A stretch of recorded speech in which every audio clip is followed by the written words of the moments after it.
श्रीमद् भगवद गीता हिंदुओं के पवित्रतम ग्रंथों में से एक है। महाभारत के अनुसार कुरुक्षेत्र युद्ध में भगवान श्री कृष्ण ने गीता का संदेश अर्जुन को सुनाया था। यह महाभारत के भीष्म पर्व के अंतर्गत दिया गया एक उपनिषद है।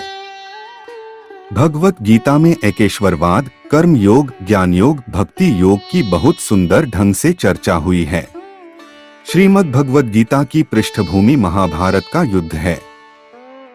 जिस प्रकार एक सामान्य मनुष्य अपने जीवन की समस्याओं में उलझकर किंकर्तव्य विमूढ़ हो जाता है और जीवन की समस्याओं से लड़ने की बजाय उससे भागने का मन बना लेता है, उसी प्रकार अर्जुन, जो महाभारत के महानायक थे, अपने सामने आने वाली समस्याओं से भयभीत होकर जीवन और क्षत्रिय धर्म से निराश हो गए थे। अर्जुन की तरह ही हम सभी कभी कभी अनिश्चय की स्थिति में या तो हताश हो जाते हैं और या फिर अपनी समस्याओं से विचलित होकर भाग खड़े होते हैं। भारतवर्ष के ऋषियों ने गहन विचार के पश्चात जिस ज्ञान को आत्मसात किया, उसे उन्होंने वेदों का नाम दिया। इन्हीं वेदों का अंतिम भाग उपनिषद कहलाता है। मानव जीवन की विशेषता मानव को प्राप्त बौद्धिक शक्ति है और उपनिषदों में निहित ज्ञान मानव की बौद्धिकता की उच्चतम अवस्था तो है ही, अपितु बुद्धि की सीमाओं के परे मनुष्य क्या अनुभव कर सकता है, उसकी एक झलक भी दिखा देता है। अध्याय 16 दैवासुर संपद विभाग योग। श्री भगवानुवाच अभ्य सत्व संशुद्धिर ज्ञान योग व्यवस्थिति है दान दमश्च यज्ञश्च स्वाध्यायस्तप आर्जवम। श्री भगवान बोले, भय का सर्वथा अभाव, अंतःकरण की पूर्ण निर्मलता, तत्वज्ञान के लिए ध्यान योग में निरंतर दृढ़ स्थिति, परमात्मा के स्वरूप को तत्व से जानने के लिए सच्चिदानंद घन परमात्मा के स्वरूप में एक ही भाव से ध्यान की निरंतर गाढ़ स्थिति का ही नाम ज्ञान योग व्यवस्थिति समझना चाहिए। और सात्विक दान, इंद्रियों का दमन, भगवान, देवता और गुरुजनों की पूजा तथा अग्निहोत्र आदि उत्तम कर्मों का आचरण एवं वेद शास्त्रों का पठन पाठन तथा भगवान के नाम और गुणों का कीर्तन, स्वधर्म पालन के लिए कष्टसहन और शरीर तथा इंद्रियों के सहित अंतःकरण की सरलता, अहिंसा, सत्यम, क्रोधस्त्यागः, शांतिर्पैशुनम, दया, भूतेष्वलो लुप्तवण मार्दवं ह्रीर्चापलम।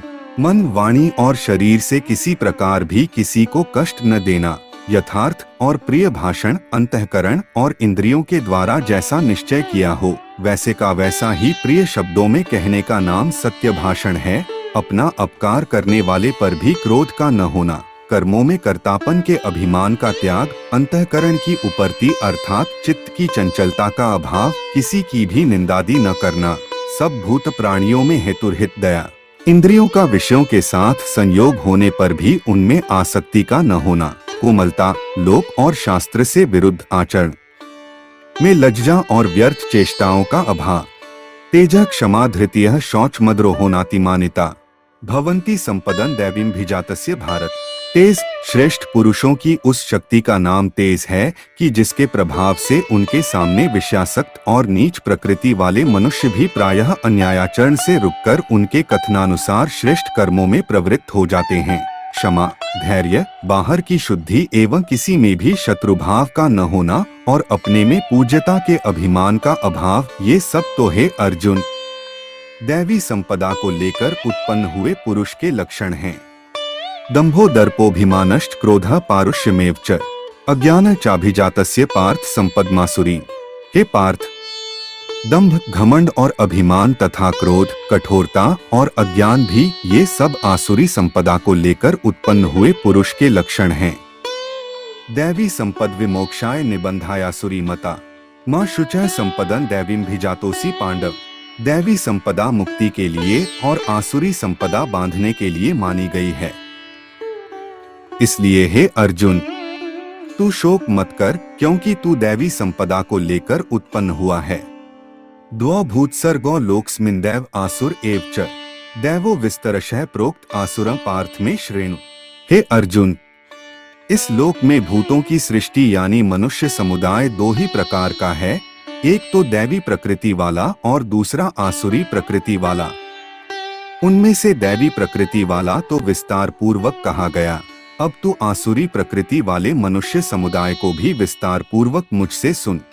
प्रवृत्तिंच निवृत्तिंच जना न विदुरासुराः न शौच नापि चाचारो न सत्य तेषु विद्यते। आसुर स्वभाव वाले मनुष्य प्रवृत्ति और निवृत्ति इन दोनों को ही नहीं जानते, इसलिए उनमें न तो बाहर भीतर की शुद्धि है, न श्रेष्ठ आचरण है और न सत्य भाषण ही है। असत्यम प्रतिष्ठन्ते जगदाहुर्नीश्वरम अपरस्पर संभूतं किमन्यत् काम है तुकम।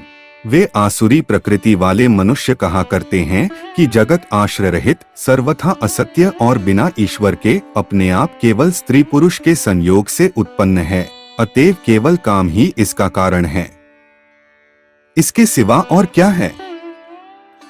एता दृष्टिं वष्टभ्य नष्टात्मानोल्पबुद्धयः प्रभवन्त्युग्र कर्माणः क्षयाय जगतो हिता है। इस मिथ्या ज्ञान को अवलंबन करके जिनका स्वभाव नष्ट हो गया है तथा जिनकी बुद्धि मंद है, वे सब अपकार करने वाले क्रूरकर्मी मनुष्य केवल जगत के नाश के लिए ही समर्थ होते हैं। कामाश्रित्य दुष्पूरण दंभमान मदान्विता है, मोहाद गरी हितवास्त ग्राहान प्रवर्तन्ते शुचिव्रता। वे दंभ, मान और मद से युक्त मनुष्य किसी प्रकार भी पूर्ण न होने वाली कामनाओं का आश्रय लेकर अज्ञान से मिथ्या सिद्धांतों को ग्रहण करके भ्रष्ट आचरणों को धारण करके संसार में विचरते हैं। चिंताम परिमेया च प्रलयांताम उपाश्रिता है, कामोपभोग परमा एतावदिति निश्चिता है। तथा वे मृत्यु पर्यंत रहने वाली असंख्य चिंताओं का आश्रय लेने वाले, विषय भोगों के भोगने में तत्पर रहने वाले और इतना ही सुख है इस प्रकार मानने वाले होते हैं। आशापाशतैर्बद्धाः कामक्रोधपरायणाः इहन्ते कामभोगार्थमन्यायनार्थ संचयान्। वे आशा की सैकड़ों फांसियों से बंधे हुए मनुष्य काम क्रोध के परायण होकर विषय भोगों के लिए अन्यायपूर्वक धनादि पदार्थों का संग्रह करने की चेष्टा करते हैं। मध्य मया लब्धमिम प्राप्स्ये मनोरथम इदमस्तीदमपि में भविष्यति पुनर्धनम। वे सोचा करते हैं कि मैंने आज यह प्राप्त कर लिया है और अब इस मनोरथ को प्राप्त कर लूंगा। मेरे पास यह इतना धन है और फिर भी यह हो जाएगा। असौ मया हतः शत्रुर्हनिष्ये चाप्रांति ईश्वरोह में भोगी सिद्धोहं बलवान सुखी। वह शत्रु मेरे द्वारा मारा गया और उन दूसरे शत्रुओं को भी मैं मार डालूंगा। मैं ईश्वर हूँ, ऐश्वर्य को भोगने वाला हूँ। मैं सब सिद्धियों से युक्त हूँ और बलवान तथा सुखी हूँ। आढ्योभिजनवानस्मि कोन्योस्ति सदृशो मया यक्षे दास्यामि मोदिष्य इत्यज्ञान विमोहिता है। अनेक चित्त विभ्रांता मोहजाल समावृता है, प्रसक्ता काम भोगेषु पतंती नरकेषु च। मैं बड़ा धनी और बड़े कुटुंब वाला हूँ, मेरे समान दूसरा कौन है। मैं यज्ञ करूंगा, दान दूंगा और आमोद प्रमोद करूंगा। इस प्रकार अज्ञान से मोहित रहने वाले तथा अनेक प्रकार से भ्रमित चित्त वाले मोहरूप जाल से समावृत और विषय भोगों में अत्यंत आसक्त आसुर लोग महान अपवित्र नरक में गिरते हैं। आत्मसंभाविताः स्तब्धा धनमान मदान्विता है, यजन्ते नामे ज्ञैस्ते दंभेना विधि पूर्वकम। वे अपने आप को ही श्रेष्ठ मानने वाले घमंडी पुरुष धन और मान के मद से युक्त होकर केवल नाम मात्र के यज्ञों द्वारा पाखंड से शास्त्र विधिरहित यजन करते हैं। अहंकारं बलं दर्पं काम क्रोधं च संश्रिता है, मामात्म पर देहेषु प्रद्विषंतो भ्यसूका है। वे अहंकार, बल, घमंड, कामना और क्रोधादि के परायण और दूसरों की निंदा करने वाले पुरुष अपने और दूसरों के शरीर में स्थित मुझ अंतर्यामी से द्वेष करने वाले होते हैं। तान्ह द्विषतः क्रूरान संसारेषु नराधमान क्षिपामेजस्रम शुभानासुरीश वेव योनिषु। उन द्वेष करने वाले पापाचारी और क्रूरकर्मी नराधमों को मैं संसार में बार बार आसुरी योनियों में ही डालता हूँ। आसुरी योनिमापन्ना मूढ़ा जन्मनि जन्मनि माम प्राप्य कौन्तेय ततो यान्त्यधमागतिम्। हे अर्जुन, वे मूढ़ मुझको न प्राप्त होकर ही जन्म जन्म में आसुरी योनि को प्राप्त होते हैं, फिर उससे भी अति नीच गति को ही प्राप्त होते हैं, अर्थात घोर नरकों में पड़ते हैं। त्रिविध नरक सेदम द्वारण नाशनमात्मनः कामा क्रोधस्तथा लोभस्तस्मादेतत्त्रयं त्यजेत्। काम, क्रोध तथा लोभ, ये तीन प्रकार के नरक के द्वार सर्व अनर्थों के मूल और नरक की प्राप्ति में हेतु होने से यहाँ काम, क्रोध और लोभ को नरक के द्वार कहा है। आत्मा का नाश करने वाले अर्थात उसको अधोगति में ले जाने वाले हैं। अतएव इन तीनों को त्याग देना चाहिए। एतैर्विमुक्तः कौन्तेय तमोद्वारैस्त्रिभिर्नरः आचर्त्यात्मनः श्रेयस्ततो याति परांगतिं। हे अर्जुन, इन तीनों नरक के द्वारों से मुक्त पुरुष अपने कल्याण का आचरण करता है। अपने उद्धार के लिए भगवदाज्ञानुसार बरतना ही अपने कल्याण का आचरण करना है। इससे वह परमगति को जाता है, अर्थात मुझको प्राप्त हो जाता है। यह शास्त्र विधिमुत्सृज्य वर्तते कामकारतः न स सिद्धिं वाप्नोति न सुखं न परांगतिं। जो पुरुष शास्त्र विधि को त्याग कर अपनी इच्छा से मनमाना आचरण करता है, वह न सिद्धि को प्राप्त होता है, न परमगति को और न सुख को ही। तस्मात् शास्त्रं प्रमाणते कार्याकार्य व्यवस्थित ज्ञात्वा शास्त्र विधानोक्तं कर्म कर्तुमिहार्हसि। इससे तेरे लिए इस कर्तव्य और अकर्तव्य की व्यवस्था में शास्त्र ही प्रमाण है। तत्सदिति श्रीमद्भगवद्गीतासूपनिषत्सु ब्रह्म विद्यायां योगशास्त्रे श्री कृष्णार्जुन दैवासुर संपद विभाग योगो नाम षोडशोऽध्यायः।